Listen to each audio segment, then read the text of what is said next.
All right, so you can wear the headphones, and we all look more professional. We feel more professional.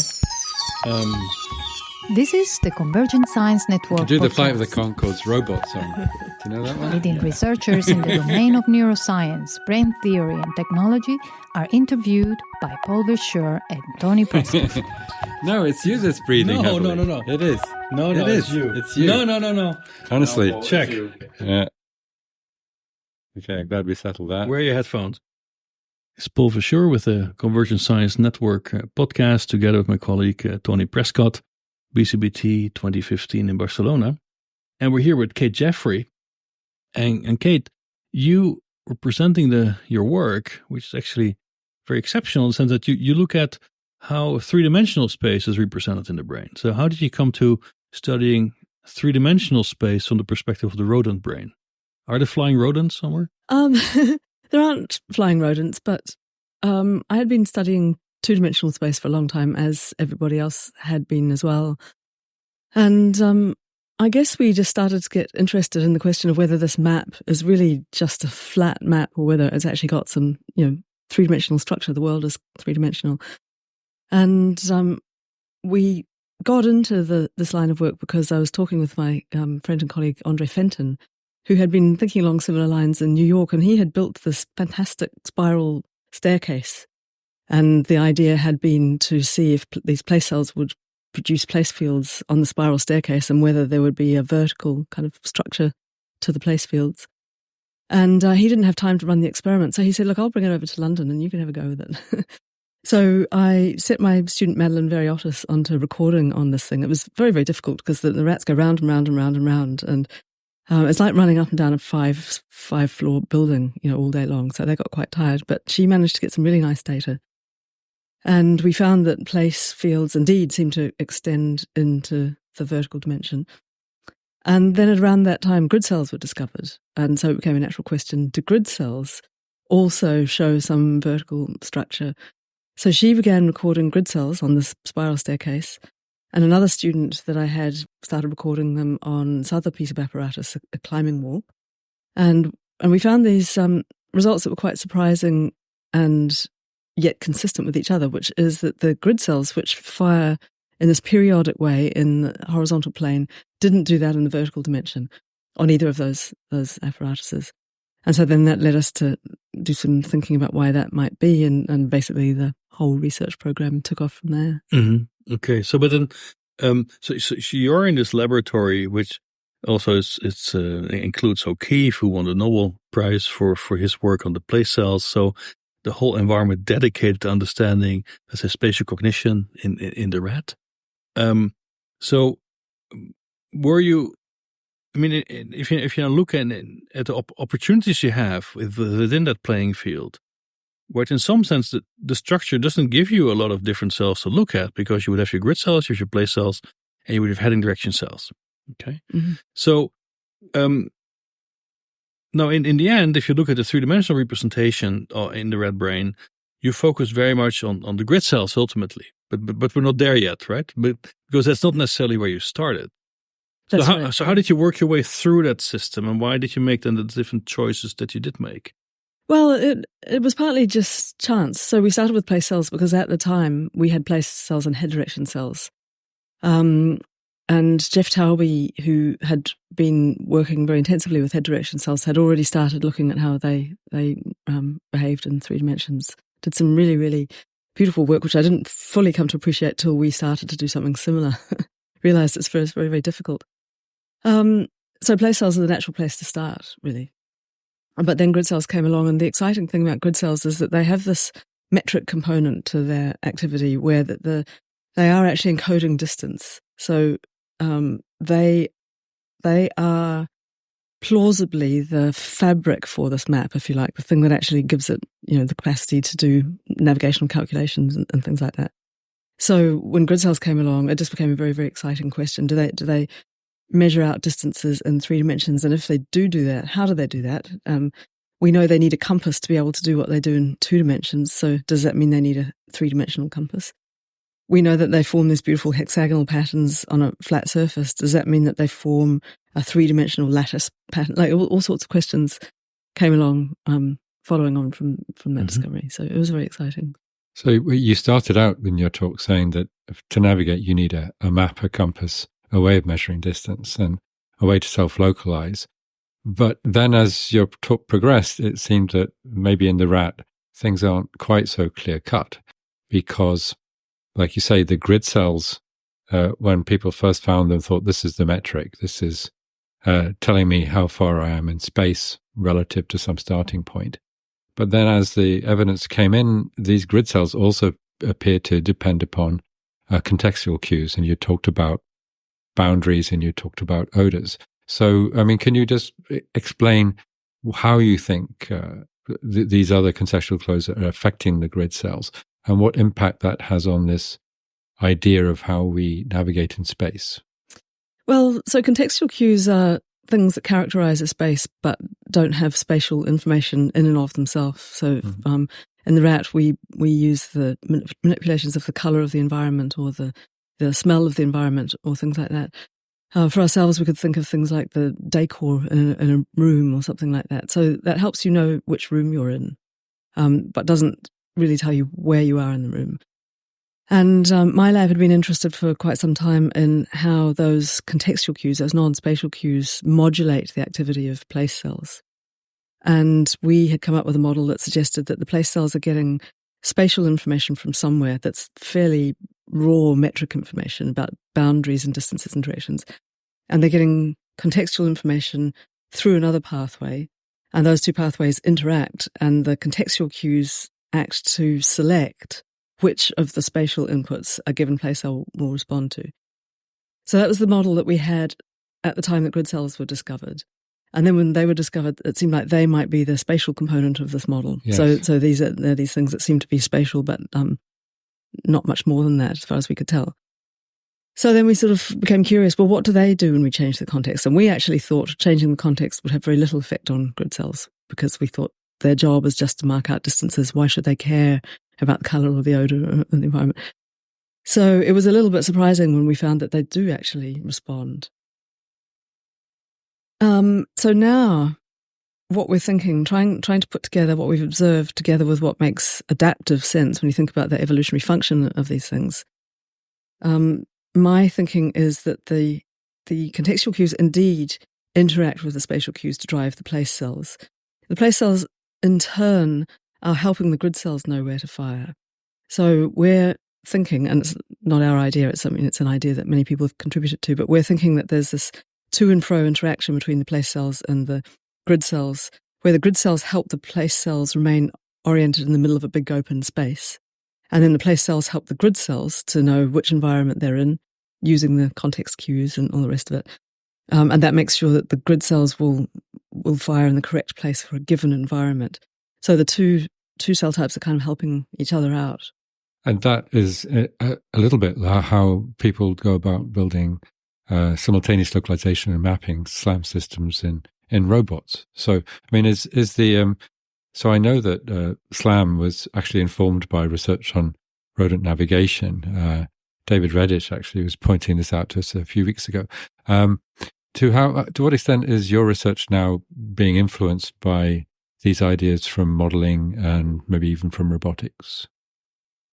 Well, one of the things that's come along recently, which I admit to not knowing very much about, but I'm finding increasingly intriguing, are these deep neural networks that roboticists have started to use in some of their kind of robot models of navigation. And I was always skeptical about neural networks as a general kind of concept because a neural network is a very homogeneous thing to my untrained eye.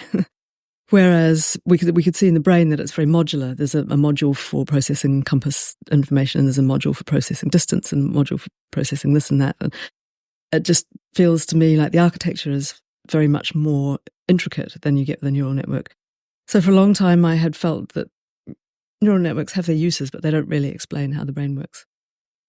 But it transpires with these deep neural networks that have many, many layers that when you train them up and train them up and train them up, they start to acquire some internal structure, actually. And when you probe elements of these things, you do see things that look like they have subcomponents of the cognitive computation. So So I guess what I'm starting to take back from the robotic field is that maybe you can get something that looks like a modular system out of something that started out fairly homogeneous with some simple rules and a lot of parallel processing capability. And I think that's kind of an intriguing idea. And I'm not sure how it would inform our experiments, but it certainly informed how I think the brain might come to do what it does. Right. So maybe it would inform experiments on the development of this system. I don't know if there's a big literature on that yet, is there? A literature is starting to develop. So recently, people from UCL and also from Trondheim in parallel have been looking at development of the grid cell and place cell and head direction system. And these cells come on stream very early. Yeah. Interestingly, the grid cells seem to come on latest of all, and the first thing to come along is the head direction cells, which makes a certain amount of sense, actually, because you can imagine that compass direction is primary. But we were starting to think that place cells emerged from the activity of grid cells, and then when these developmental findings came along, we started to think, actually, maybe it's the other way around, and maybe it's far more interactive than we had realized. I think the development story assumes a certain amount of hardwired modularity. So I don't think it's completely analogous to the deep learning networks quite yet. But I think we will probably be moving towards some kind of hybrid system where the deep learning networks have a modularity to start with, and then they take off. And you probably know far more about this field than I do. Well, I think... we've had some interesting discussions about deep learning. We've managed to avoid this as a topic for this summer school until now, so I'm pleased it's come up. I know Paul has some strong views on deep learning. I thought I detected some raised eyebrows there, so I'd be interested to hear the pros and cons, actually. I think they're deeply overrated and overhyped. In computational neuroscience, these ideas of, let's say, uniform computational principles giving rise to cortical-like filter hierarchies are around since the late 80s, where people have been calling them objective functions. So we can think about building classifier hierarchies using, let's say, the reduction of redundancy in the context of sparse coding, which Olshausen and Fields proposed first. Other people like Peter Koenig, myself, have been emphasizing issues like smoothness, like you can acquire a whole cortical-like hierarchy from V1 to hippocampus by hippocampal-like place cells by just optimizing the slowly varying features in your input and decorrelating them within layers. So this stuff we know for at least 20 years, and deep learning is a variation on that theme. It's just done by people who tell a somewhat different story, and who are a little bit less informed about the neuroscience, so they have a tendency to overgeneralize. Because the point is, what does it mean to explain the brain? You can take inspiration from whatever you want. You can take inspiration from this cup of water. You can take your inspiration from a deep learning network, but explain the brain also means that you have to account for the constraints that you find in that system. And if you look at the grid cell system, as an example, just the anatomical structure has very specific properties that you just don't get for free. They have a very interesting dorsal ventral organization. They are organized also in sort of in the laminar sense, in a very curious kind of way. These are the kinds of things you must explain, right? And that you can have a model that learns these grid-like properties in some way. Okay, but that's not really explaining anything. That tells you, okay, I can get a grid-like response in something, but I think you have to also show that you do it with networks that are informed and constrained by the known physiology and anatomy, and that's usually not done. For instance, there are a number of so-called attractor models of grid cells where people show I can get grid-like responses if I have an attractor, which basically means I have the liberty in the world to wire up a bunch of cells and now I have a grid-like response. But that's not a grid-like response. You have a grid-like response if you can show that if you drive your map with the velocity vector that is continuous and relates to the movement of your agent, that then you have a repetitive pattern of firing that follows the grid cell structure. And that's a very different kind of challenge than replicating a picture you took from a Journal of Neuroscience or from Nature Neuroscience in MATLAB. It's not building a model. Yeah. Right. So in that sense, we have done it, we've seen it. I don't think we are explaining much with it. Yeah, no, I agree that I think these one-size-fits-all models don't work because, I just think the brain is far too complex. But I think you can get insights from some of these models that make you think about the system in a way that maybe you weren't attending enough to certain kinds of things that, for example, you may have been postulating more complexity in the assumed wiring than is necessary to get the complex kind of behaviors that you see, like cell types with extremely specific properties, for example. And so I think it just makes you think about things in a different way. As a physiologist, for example, I've started to think maybe our parcellation of cells into these categorical, categories like grid cells and place cells, maybe we're being constrained by our predetermined modular model. And in fact, if we really approached it from a slightly different perspective, we'd see that there's a continuum of response types in this area. And when you look in entorhinal cortex, indeed, it's true there are grid cells and there are head direction cells and there are border cells, but there's everything in between as well. And so we may have been over-egging the modular side of things. But, I think the point is that the interaction goes both ways. So the biologists learn from the people who are developing models and also AI systems about the power of learning, but also self-organization to restructure networks. And then actually there's a lot coming back the other way, so that and without necessarily acknowledging where it came from, people are using ideas from the brain to develop these new intelligent self-organizing systems. So I think we can all agree that when we look at deep learning systems as they are now, they're not very brain-like. But what I think has been shown in the last decade, say, is that with sufficiently powerful computers, and the brain is a very powerful computer, some simple principles can give you really powerful performance, and that's now coming through in the world of technology. So, but I'm just saying, Tony, that we already knew that. Well, you knew it. All started also out in the fields. There's a huge tradition.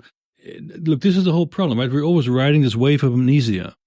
Like, I rediscover something people wrote up 5 years ago, but the time constant of collective memory in the field is just so short, people all forgot about it. But it's not just that. I think that's deeply annoying. People dismissed it because they said, well, these things are limited in terms of what they can do. No. They're not giving us the solutions we want. Let's go and look elsewhere. And then you see 20 years later, the computers just get more powerful, and these things are delivering some of the things that we Well, there's a dirty trick, though, that people don't talk about.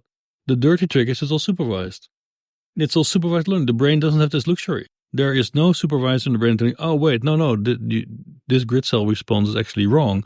No, This is not. So sure, great if you have the superpower of a supervisor who knows everything, like God is training you to be a world champion. Fabulous. But that's just not the luxury that the red brain has. So this is my whole point about constraints. Yeah. So we must satisfy the pertinent constraints. And that's the discussion we have to have between the theoreticians and the biologists.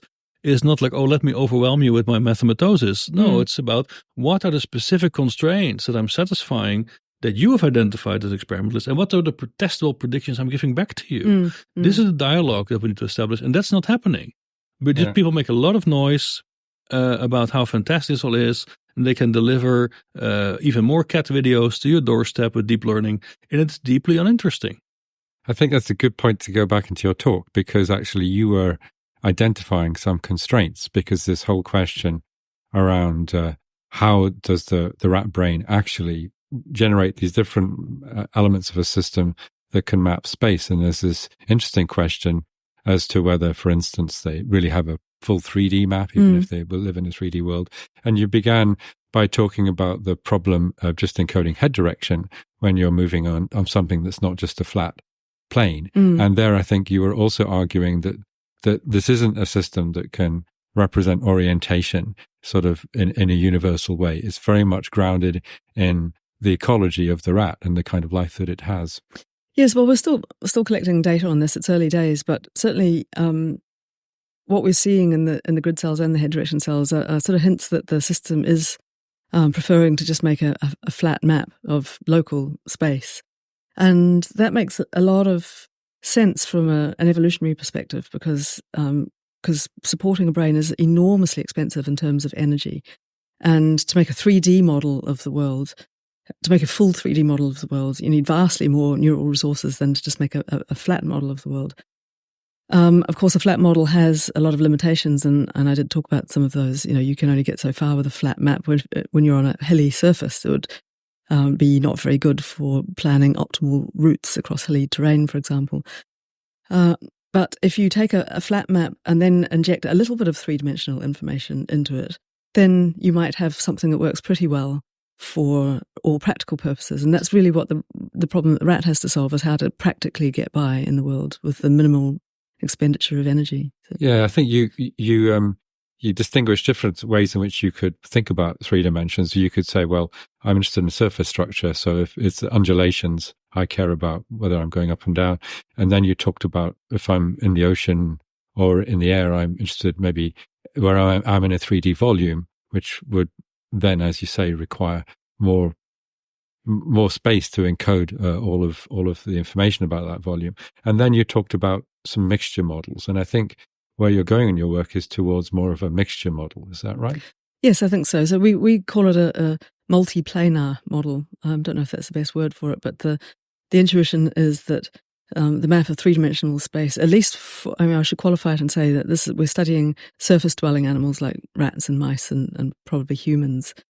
So the map of a complex three-dimensionally, topologically, undulating world is a lot of, we think of it as like mosaic fragments, each local one of which is two-dimensional, but which are related to each other with some three-dimensional structure. And we, are in the process of collecting data about how that might work, and, for example, how the head direction system could cope with a system like that, and how it would avoid accumulating errors and so on.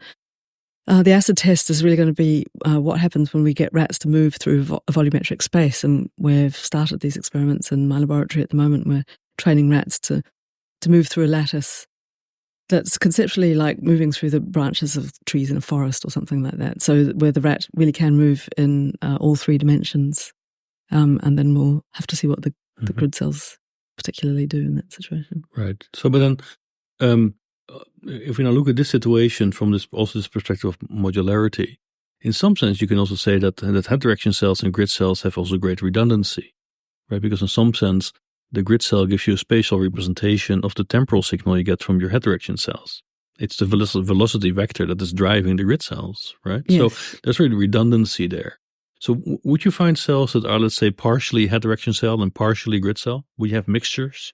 Well, it's certainly the case that that there are so-called conjunctive cells, like grid cells that only produce their grids when the rat's facing in a particular direction. So I don't know if that was kind of cell you meant, but they certainly have been well reported. But the other interesting thing is that if you deprive ordinary multi-directional grid cells of their place cell input, then what's left seems to be a head direction signal. So this is work from the Moser lab where they inactivated the hippocampus, and so it looks like the head direction signal may be a sort of a fundamental input to grid cells, and that helps the grids to become oriented. But I'm not sure that you could function only with well-oriented grid cells in the absence of head direction cells, because of course there's the sixfold redundancy or replication, or ambiguity, I suppose is the word. You wouldn't know which of the 6 directions you were moving in necessarily if you didn't have a proper head direction system. But now your reference model for the head direction cells, to not jump to 3-dimensional space, is the ring attractor, right? So basically, you have a bunch of neurons that are coupled together in a ring. Every neuron is then encoding a heading direction, and activities are sort of moving through this ring, exploiting the fact that heading directions also continuously change. So, and then the question is, okay, how could I now exploit such a ring attractor that works great in a planar space for a 3-dimensional space? So your idea then is that the ring becomes a sphere, so I'm covering now also all elevation values, or do you have another model in mind? Well, if the brain tries to form a fully volumetric 3D map, then I think you would want something by extension from what we know in 2 dimensions, I think you would want a fully 3-dimensional compass, which is to say a spherical attractor, which also, unlike in 2 dimensions, also has to take into account the orientation of the body of the animal, because of course in 3 dimensions it could spin around, it can roll around the long axis of its body.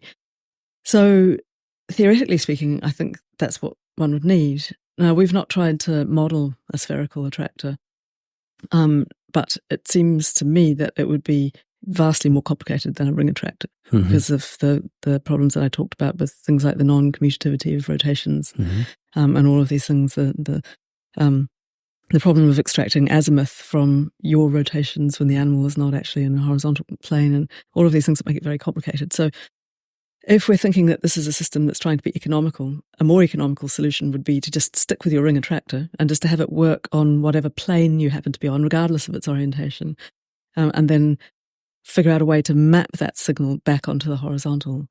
And I suspect that's what's happening with the rat head direction system. So, but an alternative might be that I just take my cardinal axis of movement and have single rings for those. And maybe I take 2 populations that are tuned to this cardinal axis of movement, and I have a little offset between them. And then via interpolation, I could actually extract all my possible heading directions in 3 dimensions.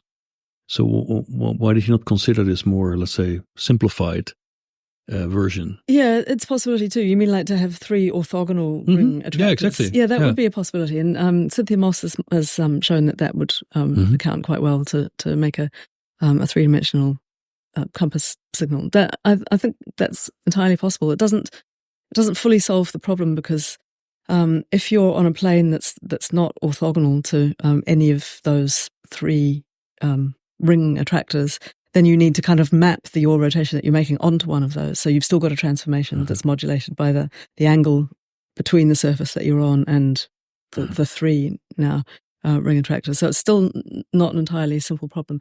On the other hand, the brain is quite good at solving non-simple problems. So I wouldn't rule it out at all. But not intuition would be that we. So let's say whether it's just a set of rings or a sphere. Let's say we have now a 3D heading direction system, and then the intuition would be, okay, if these guys now drive my grid cells, I would have 3D grid cells, right? This is roughly the idea. Yes. But this is not exactly what you found, right? You didn't literally find grid cells that are tuned in 3D. It was a bit more complicated than that. It's a bit more complicated than that, but we haven't done the acid tests. So that's the experiment I mentioned a moment ago, where the animal really can move freely in all 3 dimensions. So the experiments that we've done with grid cells in 3 dimensions have been with the animal on a surface that extends into the vertical dimension. And we don't know how that surface is constraining the signal and how it's producing a signal that might not be there if the rat was really able to move freely. So what we see is on a vertical surface, the pattern depends on the orientation of the animal's body. So if the animal is oriented horizontally, as it is on the pegboard where it's standing on pegs that stick out of a wall, so it's oriented horizontally, but it's moving up and down as well as in horizontal dimension. There we see that the grid cells don't seem to map out distances in the vertical dimension. So they're not, in that case, mapping out distances in the direction orthogonal to the plane of the body of the animal. If, on the other hand, the plane of the body of the animal is parallel to the wall, so the rat's actually walking around on the wall and climbing around on chicken wire, now we see something that looks more like a grid. So it looks like there's some attempt by the system to perform odometry. So the relationship of the animal to the surface is really important, at least in these particular environments. Now, whether that generalizes to a fully volumetric environment, we don't know. So but there was something interesting about the pegboard result. So you have this wall with these little sticks sticking out, and the animal can make horizontal trajectories essentially across this wall. And essentially, what you would sort of see there is sort of a strip-like organization of the grid cell response, right? Yeah. So does it imply that in that case the medial entorhinal cortex is sort of is cutting through the 3-dimensional plane a bunch of horizontal planes and saying, okay, actually this is like a number of alleys that I'm running through, And I just ignore then this third dimension part of it. I just map out every local horizontal stretch. Yes, I think that's one interpretation. That seems to be the likeliest interpretation. As to what it is about the dimension that the grid cell is not mapping out, so in the vertical dimension, I don't know, because we haven't done all the various control experiments. I don't know whether the system just doesn't like to do odometry that's not in the direction that the rat's running, which is a possibility, or if it's something specific to the direction that's orthogonal to the plane of the animal. So we've, various experiments we need to do to distinguish between those possibilities. It may turn out the grid cells, they really only are interested in counting footsteps in the direction that the animal's running, or something quite simple, modulated, of course, by running direction. But if the rat were to run sideways, we might also see that grid cell odometry fails. So we haven't tried that yet, nor backwards. I think we're going back to your suggestion that the grid cells are maybe being driven by the head direction cells. These results maybe make sense in the light of the study that you told us about, where a rat is climbing, I think, on chicken wire around a sort of square pillar, and you're looking at the head direction cells when the rat is on either side of the pillar, and how those change as it moves around the pillar. And you were saying that it was changing, it wasn't changing in a way consistent with having a full 3D compass, and it wasn't changing in a way consistent with having an entirely local compass. It was something that you called, I think, it was either locally global or globally local. Yes. Can you explain what you mean by that? Well, so what we found, which is very similar to results from Jeff Taube a few years ago, but what we've done is show that this is an active modulation process rather than a passive one. So what Taube's group showed is that if a rat walks from a horizontal surface to a vertical surface, then the head direction cells essentially remain unchanged. So as the animal walks towards the wall, the head direction cell that's active while it's on the floor will continue to be active as the rat walks up onto the wall and is now facing upwards. And then when the rat does yaw rotations on the wall, then the activity moves around the ring of head direction cells in the usual way. So what we have done is take that experiment a step further and shown that when the animal moves from one vertical surface to another differently oriented vertical surface, then the head direction cells actively rotate their signal by 90 degrees as the rat goes around a 90-degree corner. So that the representation is still essentially related to the representation that would be on the horizontal surface, but it's been updated by a movement that wasn't a yaw rotation. So in other words, non-yaw rotations around the vertical axis can update the head direction signal when the rat's not on a horizontal surface. And the consequence of that is that when the rat goes back down onto a horizontal surface, then the signal has been appropriately updated such that it's consistent and still pointing the correct way. So what we have is a very simple rule, basically, for updating the head direction signal as the rat goes around vertical corners. So what the rat really cares about is knowing where it is in the horizontal plane. Is that right? I would say that's a fair interpretation. That's certainly our working hypothesis. That's the main thing. If that then is the signal driving the grid cells, then does that perhaps explain some of the grid cell results? Because now the head direction cells don't care so much about where you are vertically, but they care a lot about where you are horizontally. So inevitably, the grid cells are going to be coding much more strongly for the horizontal dimensions. Well, so the head direction cells, I'm not sure we could say that they don't care about the vertical encoding, because the specificity of the signal on the vertical wall is just as good as it is on the horizontal.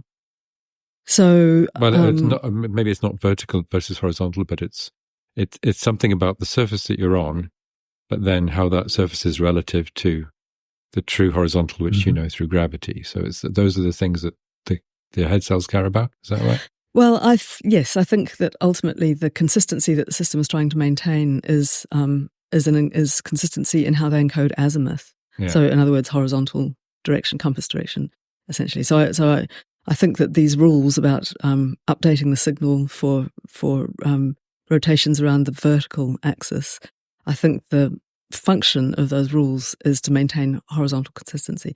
Now, how that maps to what the grid cells are doing, it's not quite so clear, because the head direction signal is very much the same on the vertical wall as it is on the horizontal floor.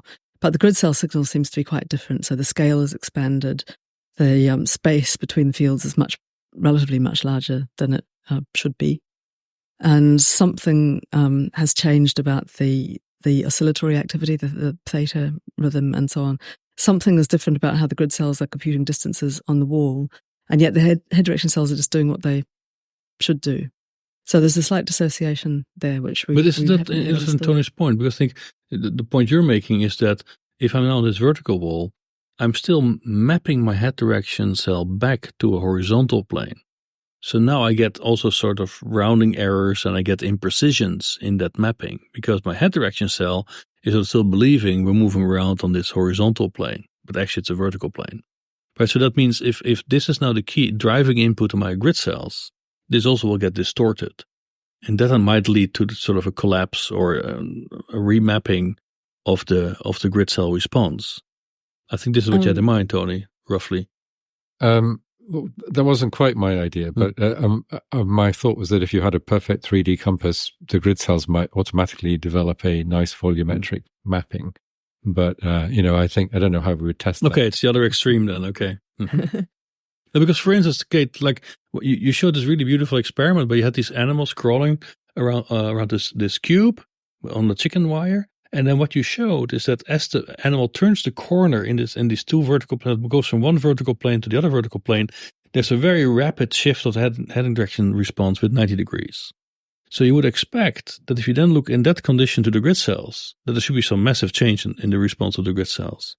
Well, we might predict that all other things being equal, that the grid pattern on the two vertical walls would be 90-degree rotations of each other. But there are all sorts of qualifications to that. One is that, as I've mentioned, the pattern on the grid cell of the grid cells on the vertical wall is so different that it's not even clear that it's a hexagonal close-packed array. So we don't even know that we could determine what the orientation was of the grids.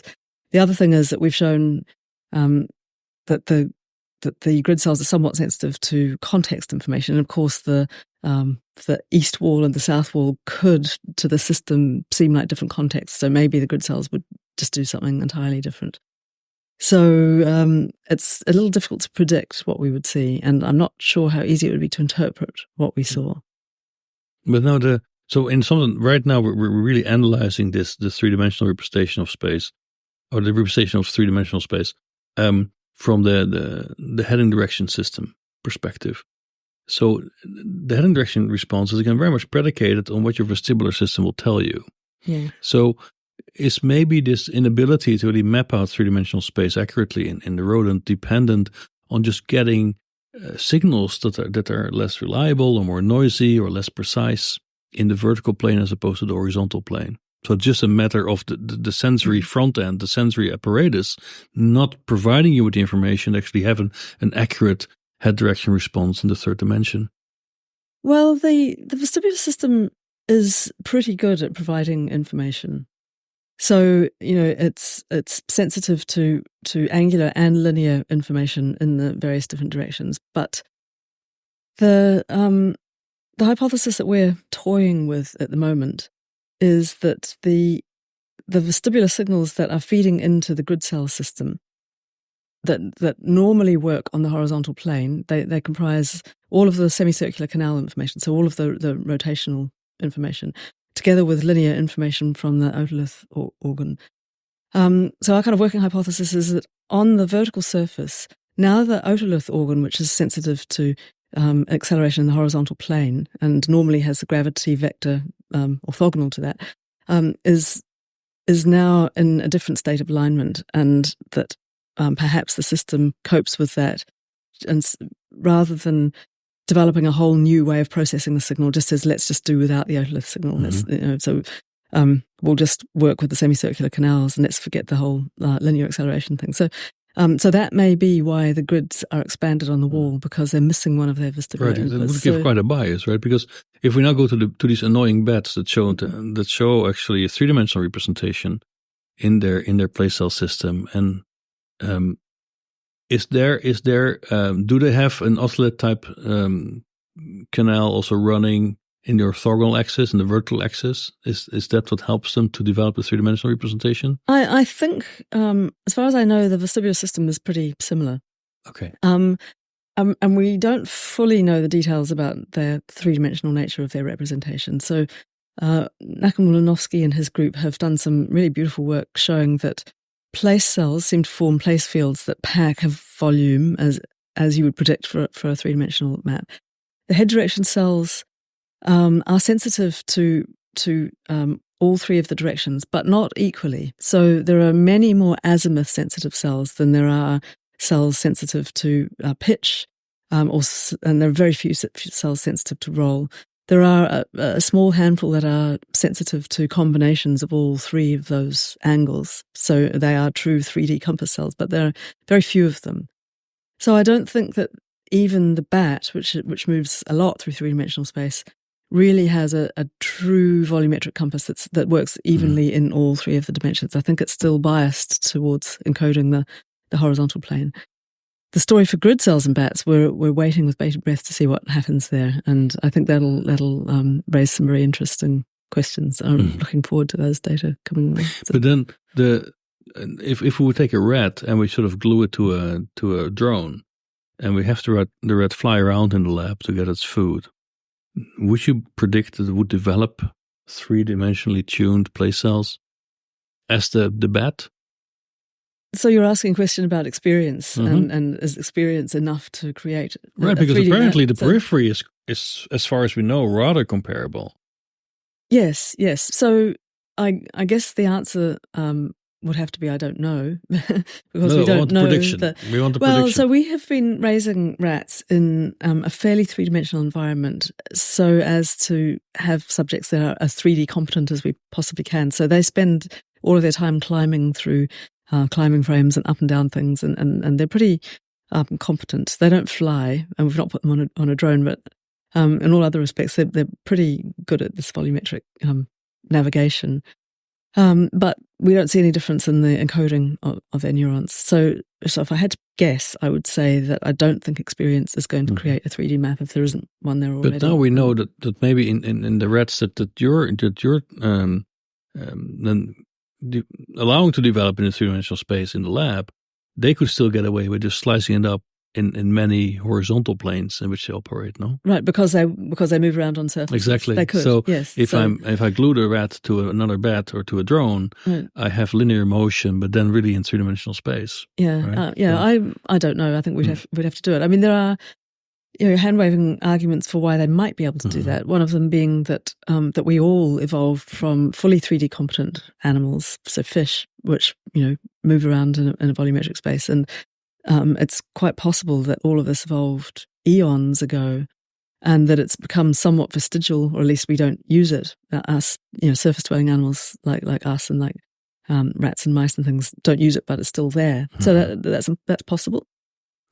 In support of that, there's research on astronauts, or observations on astronauts, not formal studies as far as I know, but observations of astronauts find that in the first few days of weightlessness, they tend to try and form a flat map, if you like, where they reference their knowledge of the layout of the environment to a notional floor. So they define a nearby surface as the floor, and then the surface opposite it as the ceiling. And then if they drift across that space in their weightlessness and find themselves too close to the ceiling, then they suddenly reorient their sense of direction, and now the ceiling becomes the floor. So that suggests to me that they didn't start out with a three-dimensional map, because why would you have this reorientation if you were really quite happy floating around in a space and just able to encode X, Y, and Z with equal facility? On the other hand, this disorientation abates over time, as far as I know. So it's possible that they do develop some competency, whether it's a kind of a kludge, or it's just a kind of a hack, not really a fully three-dimensional map, but one that functions like one. I think we'd have to do some probably some electrophysiology on them, and I'm not sure if we'd be allowed to. So, but yeah, it's an open question. It's an interesting question, I think, whether we have the capacity to do that if we don't use it.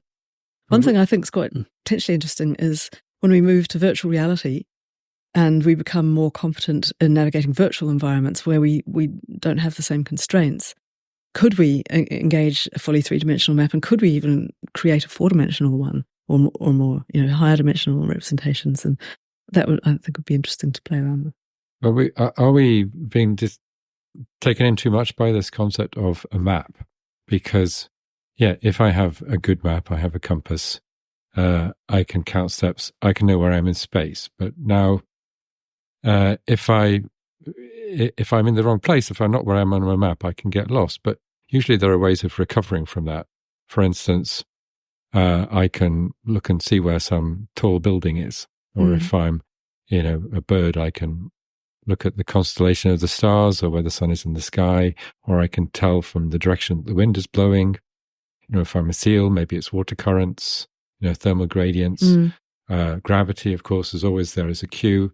So these systems give us cues that will help us localize ourselves, or at least get something like a homing vector, even when the hippocampal map fails. So maybe, is it possible the hippocampal map is just part of this bigger navigation system, and it's one of the things that are constraining our choices about going the world, but we're not tied to it in such a strong way? Yeah, I think that's exactly right. I think there are, there's quite a lot of research to suggest that there are multiple spatial systems, and what we've been calling map-based navigation, which really refers to using constellations of cues to extract distance and direction metrics for navigation. And I think that's only one of several different strategies, and you've mentioned some. So beacon navigation, for example, where you just head towards the nearest tall building or whatever it was. You may not necessarily know where you are, but you can see where you need to get to, and so you just head towards it. Or remembering sequences of left-right turns that you have to make. I think a lot of our navigation is this stimulus-based, route-based navigation, where we're not really thinking about where we are within the global scheme of things, and not really computing directions, but remembering patterns of behavior anchored to landmarks. When I go to work in the morning, I drive to the corner and I turn left. I don't think about the overall direction I'm going. I just know my route, So I think the brain has multiple systems, and I think it's possible to exploit that for various purposes. For example, I think it's something that robotics could usefully do, is to have these parallel multiple systems that interact. And one of the things that's emerged from animal studies is that certainly the route-based and the map-based systems seem to operate almost, not in opposition, but in an either-or fashion. So you tend to use one or the other, you switch between them. But wouldn't they be in some of these other mechanisms could be involved in stitching together these sort of globally local hippocampal maps? Because, what I got from your talk is that, if I'm exploring on a piece of flat ground, I have a map for this. But then if I decide to run up this tree, I'm into another map. But I need then to know how these maps fit together in sort of bigger space. And it seems less likely that I have a global map, maybe at a coarser scale, but maybe I'm using other sets of cues to try and integrate between these local patches.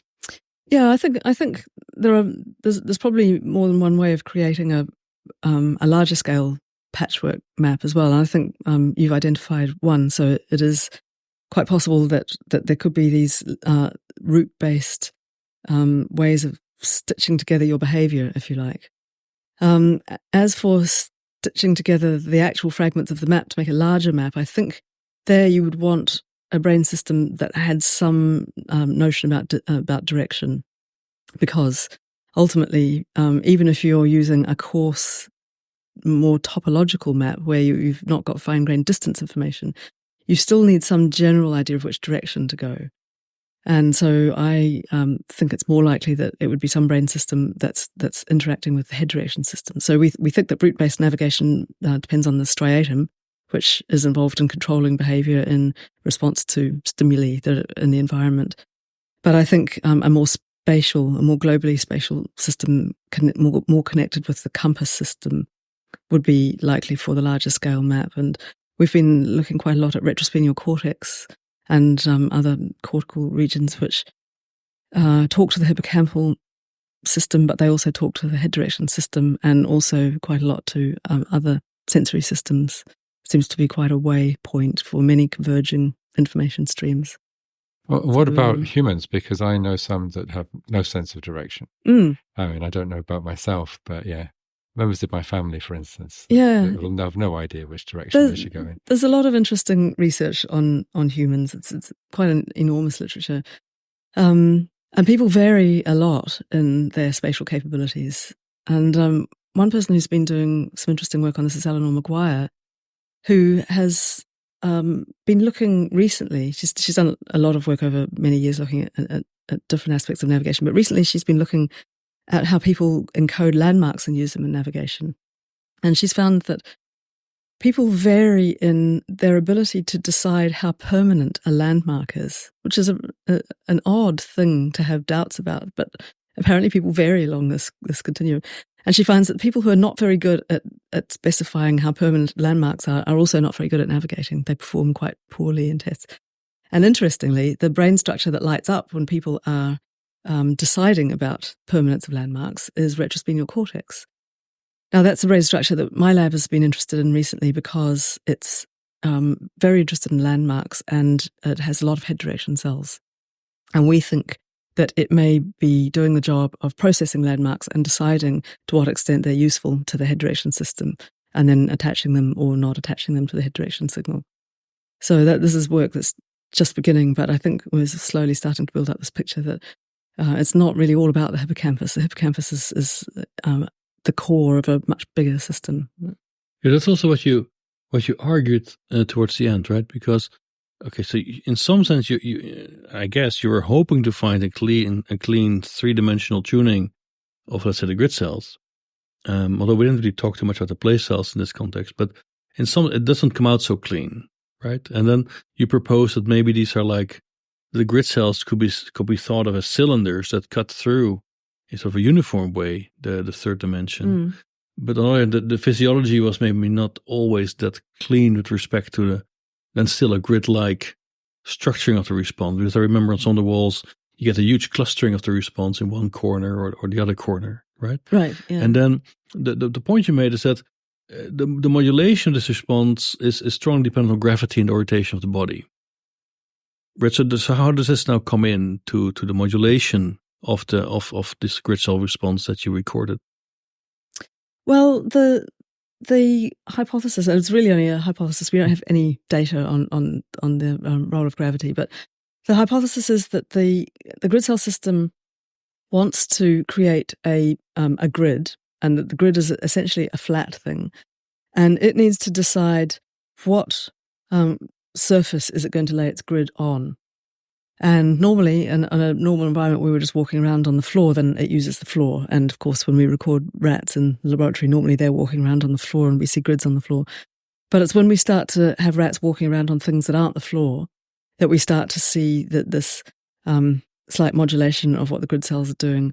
And the simplest explanation for the patterns we see is that the grid cell system sometimes chooses the wall as its reference plane, and it's trying to produce a grid on the wall.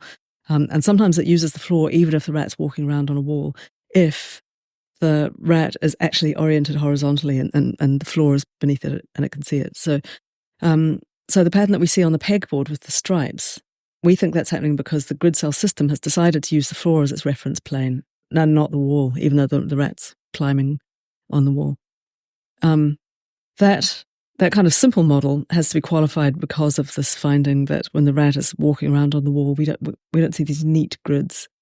Possibly they're neat grids if we could have a huge wall and have the rat walk around on it. And I'm trying to persuade my PhD student Giulio to do that experiment, but it would be a very difficult one to do.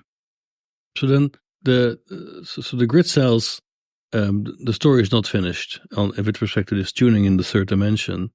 However, I think there's this strong conviction by everybody in the field that they do represent a metric, right? They really contribute to having a metric representation, in this case of distance. But then, and some of the heuristic is often like, well, grid cells give you this great representation of space, And with those, we can build place cells. So that's fantastic. This was the original intuition. Yeah. And then it came out that also if you look at development, it actually not occurs in that order. It's much more that place cells help you to structure grid cells. So that raises a question about also the directionality of the information processing in this system. So you could also argue, look, if you take the cortical sheet and, then at one end, we will have this entorhinal cortex running across it, and then from there hangs our hippocampus. So we have now this interface between hippocampus and cortex through entorhinal cortex, where we have this metric. But it could also actually be a metric that helps cortex to read out what the hell's going on in hippocampus.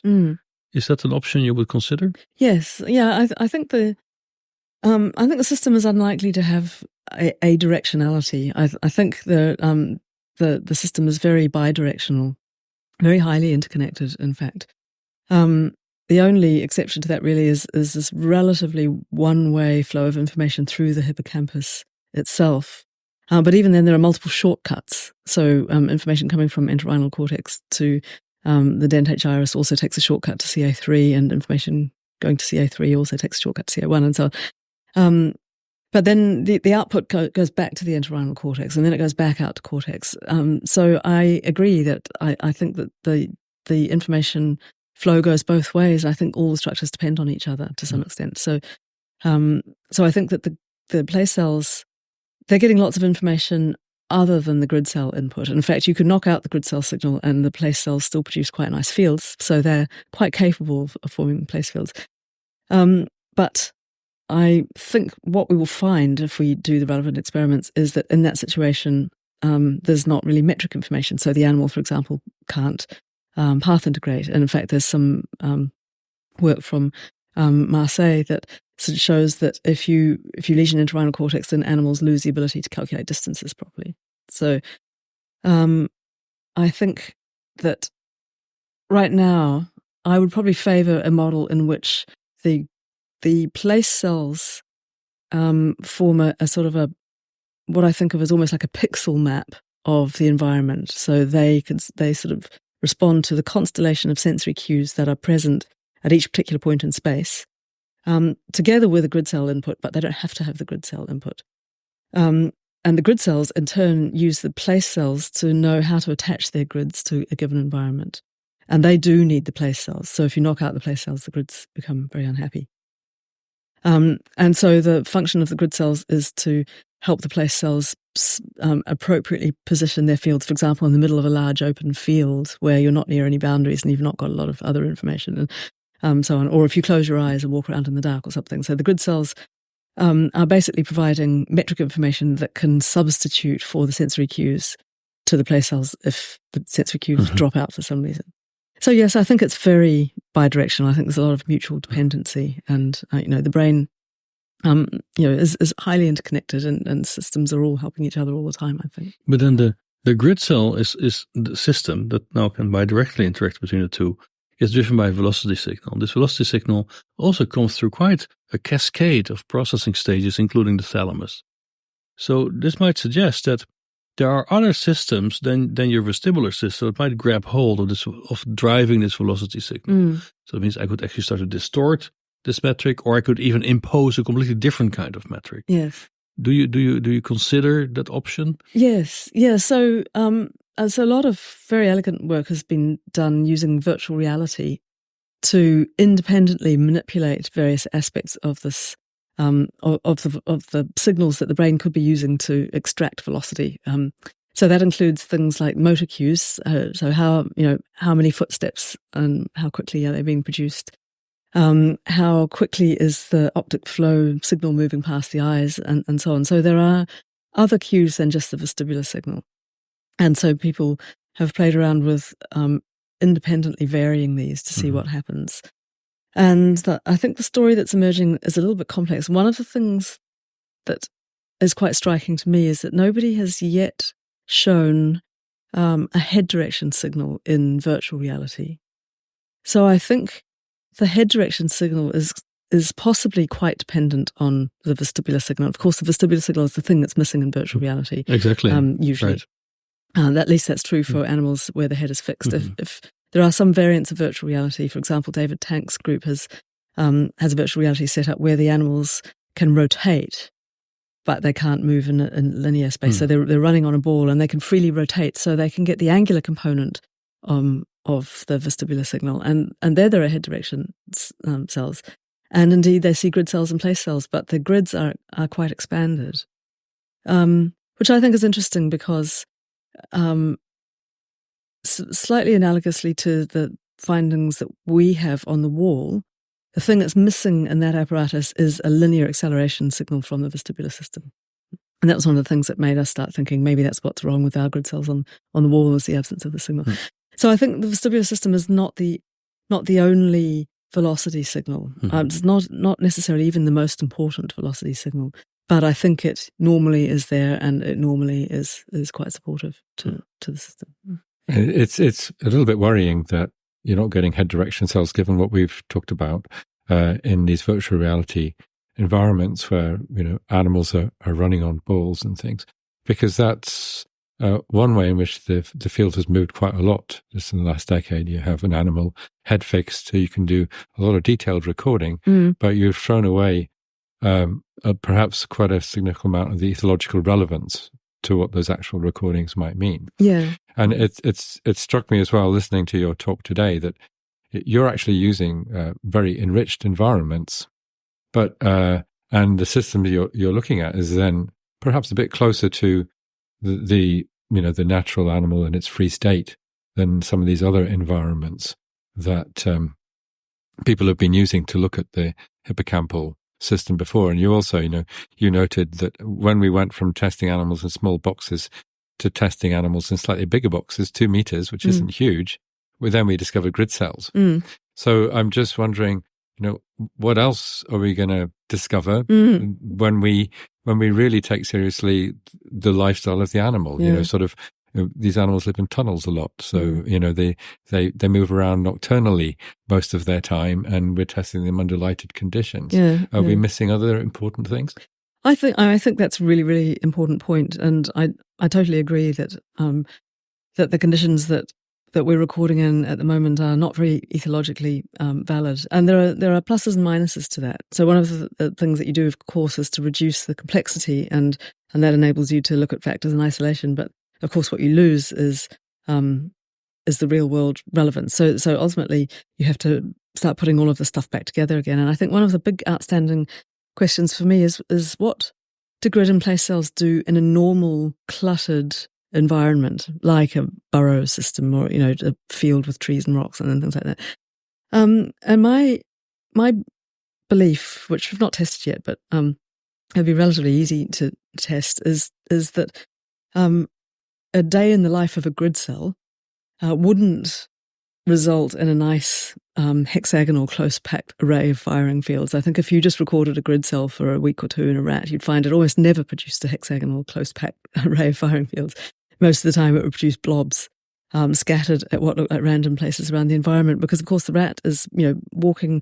Rats, they have these very stereotyped kind of behaviours in familiar territory where they have these little rat runs, little paths that they like to follow and so on. They don't tend to forage in an even way across the surface of the environment. So I think when we start to think about what are these cells actually doing for the animal, we need to bear that in mind, that we're very captivated by the regularity of the pattern that we're able to elicit, but the regularity of the pattern may not be the thing that the brain really cares about with grid cells. It may be something else. It may be, for example, the function of a grid cell is just to separate out pieces of the environment so that they don't, so that the representations of them don't kind of bleed into each other, or something like that. That's kind of a bit different from how we've been thinking. So we really don't know what they're for yet, and so I think your ethological point is extremely valid.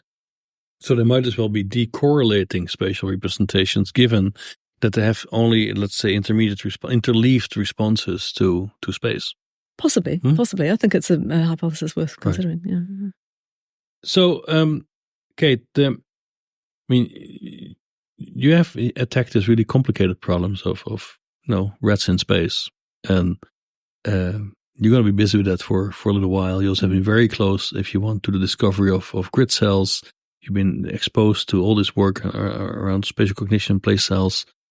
So in that sense, you really represent a very specific tradition in neuroscience, a systems neuroscience, trying also to link behavior to the neural substrate. So if we now would like to follow in your tradition, what would be Kate's law that we have to write on the wall and read every morning when we wake up?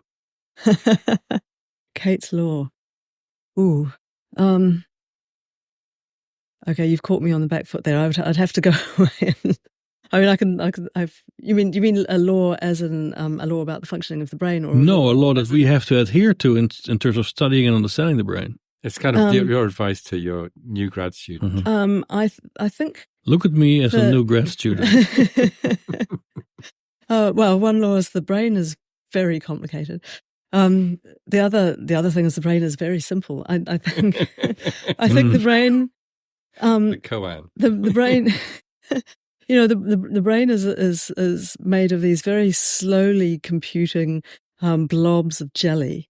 And I think wherever possible, it's trying to optimize the problems it's trying to solve so as to save itself as much work as possible. And I think we have to remember that, particularly when we're designing artificial intelligent machines and things like that, we have to think to what extent are the systems biologically realistic and to what extent should they be? Because biology really is just trying to keep the animal alive, and it may not be trying to do it the most elegant way so much as the way that works for the environment of the animal at the time. So I guess that would be it. Okay. So then Tony actually likes trains a lot, and he also likes to take the train often from Sheffield to London. And 5 years from now, I'll buy him a train ticket to go to London, visit you, and he will visit your lab, and he will come with a piece of paper that says, "Okay, Kate, 5 years ago, you made this prediction, and today we want to know whether it was verified or not, or rejected." So what's the most important prediction you would like to make today in this time window of 5 years that you really want to see tested in that time frame? Well, several predictions. I mean, 5 years is not very long, so I should hedge my bets. Tony can't wait that long, Kate. Sorry. Important predictions. So one thing I think is I really like this idea that the vestibulocerebellum provides a signal that modulates the updating of the head direction signal in 3 dimensions and allows us to essentially to relate all of our frames of reference. So I think that the function of the cerebellum may well be thought of as a way of transforming between reference frames, and that it uses the gravity signal and the other vestibular signals to do that. So that's something that I would like to have at least started on in 5 years, and we're just thinking about how we might do that. Second thing, grid cells. I would like to have found out by then whether grid cells form a hexagonal close-packed lattice in 3 dimensions. And I'm honestly agnostic about that. I've been selling this multiplanar idea, but I, have an open mind about whether that's really true.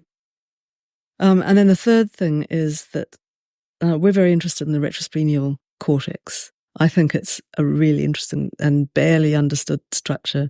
And I'm hoping that we will have made a big step towards understanding what it's doing with all that information it's getting. So great.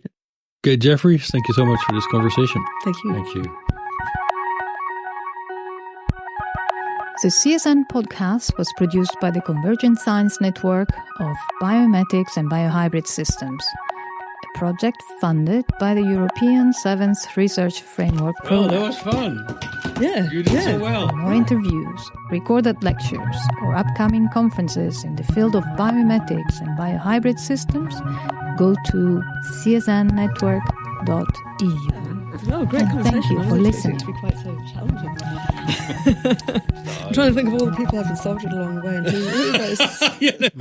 Write all these apologetic I emails. didn't mention so and so, and I said, exactly. I attributed this to them, and No, don't worry. So, yeah. No, it's interesting that indeed the system is indeed not as clean as we would like it to be, and how we want also how it is represented in literature, right? So, and this is, I think, we have to be so careful with that, because we built this caricature of what this is. I mean, of course, as soon as you get closer to more realistic task conditions, it will not look at all like this. So maybe even take the wall situation. Maybe this big blob you see in the corner is much closer to an ecologically valid response of your grid cells than the beautifully, nicely, right? It's definitely possible. We cannot exclude that right now. Yeah. And it's sort of a scary thought. Yes. Well, scary, but also interesting, I mean, I think the field tends to attract a lot of engineers and physicists and people who have a certain way of thinking about things. And I think the sort of niche that I inhabit is a slightly unusual one because I'm more of a psychologist/ethologist by inclination. I look at these beautiful, elaborate models of interacting oscillations and this, that, and the other, and I think there's a spectacular intellectual achievement. But is that really what it's for? In the messy real world, when an animal is climbing up and down over rocks, have we really got this? These fine grain? Maybe we have. But I do think we need some people who are slightly more grounded in the psychology and the behavior and stuff. Who sort of think, look, really what. Well, this is also the point that I think also the point Tony made about the robots, for instance. So to just try to convince people, look, if you want to build models of these kinds of things, link it to a robot because it gets you a little bit closer to real behavior. Yeah. Because this is also a bit my beef earlier about these grid cell models, these attractor grid cells models. They all came out in 2006. We also produced one. But the only one that actually was linked up to a robot and showed, look, this gives you a grid-like response over time. That's the one we produced because it was linked to a robot. Right. All the others were more like conceptual models. Like, okay, yeah, you can imagine that, but the stability conditions are dramatically different. Right. Yeah. So I think this is really a contribution that this more robot-oriented thing can make. That you really say, look, consider the computational principles in the context of this embodied real-world system. It has to satisfy all these constraints. If the robot doesn't give you behavior that looks plausible, forget the model. Yeah, because I think it's a really important point because, when you're building a computational model, you can have perfect sensors. You can have an absolutely veridical velocity signal, but the real world isn't like that. Sensors are very imperfect. They accumulate error quickly. There's a lot of, uncertainty and conflict and this, that, and the other. And I mean, so you asked me what, robotics has taught me, and one of the things I learned early on, so my husband, Jim, who was a roboticist, who was trying to get robots to integrate sensory inputs from different sensory modalities. And it seemed like a really simple problem. It just turned out to be incredibly difficult because when you look at what raw sensory data look like, it's just a mess, And how do you extract spatial signals from all of that? And so I think you're absolutely right. I think if you want your computational model to have any kind of credibility, you need to show that it could work in the messy real world, given the constraints of noisy sensors and this, that, and the other. Right. And I think that's why you need the robustness of multiple systems. And so I think the grid cell data is beautiful, that you have this multi-module system that the Moses have shown that gives you an actual location in space. But that's still only one way of working out where you are, and it could be wrong. And then what's your backups? And I think the beautiful thing about animals is they have lots of different backups, and they're potentially independent because you might want them to be. You don't want everything to depend on your head direction system. And people without a good sense of direction get around perfectly well in everyday life. So how are they doing? Well, some do. Some do. Some don't. Well, they make mistakes, but they generally have strategies for compensating, and that's what I think biological things are good at: is compensating for the lack of perfect information, compensating when some parts of the systems fail, and that's where robots fall down right now. We usually have one way of doing stuff. And for instance, we're trying to build driverless cars now, and some people, like Elon Musk, say 5 years away we'll have it. But what he's got is a system that works when you've got nice white lines down the edge of the road. Then you can drive. But he doesn't have anything like the multiple systems that actually give you a robust, fail-proof, fail-safe system that's never going to crash. Right. And other people will say, look, we're 50 years away from having that for driverless cars. Really? Well, another example of that is the importance of this more embodied, ecologically valid approach. Take all this noise we had about what's called deep Q learning. Like now we have a deep learning network that can also act, and then it can learn these Atari games. Okay, that's cute, but actually what you see is that in order to make that work, they have to randomly sample the input space. Now think about that, right? That's great when you write an algorithm. But when I'm a behaving system, my input stream is continuous. I cannot jump around like a frog and make sure I have an even sampling. And we already, this has been documented since the early 90s in these more embodied models. Right.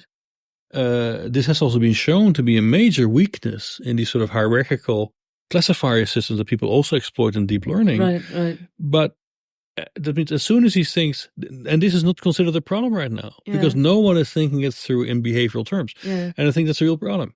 Because now in some sense we're getting a lot of noise in the literature, a lot of people being distracted and also, if I think, misinformed because we're not imposing the right constraints. And in my opinion, in these models, we must insist on bringing together behavior, anatomy, and physiology. Any model must answer that. And if you're not able to do that, it's under constraint, and for me, it's noise. It's not necessarily helping. But it's not. Of course, it makes life more difficult. And replicating colorful pictures in MATLAB is a lot easier. I mean, it sort of depends what you're trying to do, though. I mean, some people are trying to understand the brain, but some people are trying to build neural networks that do things. And looking at the brain, it may give you some ideas, but replicating the brain is not necessarily a good thing to do because it is. That's fine, but they shouldn't claim that they explain anything about the brain. But as the people, I could see, I could see that the discipline is full of all sorts of people doing stuff that's just totally useless. But I do think that there are kind of insights that you can get from stuff like this as well. Sure, but it's also a matter of being upfront about what your constraints are. Of course, anyone is free to play around to get an idea about some competitive. Great. Right. But be clear about it. Don't pretend that suddenly now we have an explanation for how a brain might do something. People are overconfident. Yes, absolutely. And there's too much mathematosis going on. In my opinion. But anyway, behavior's the way forward. Well, you need all of these different approaches. But you do any modeling yourself? Not much. I've done a little bit. Okay.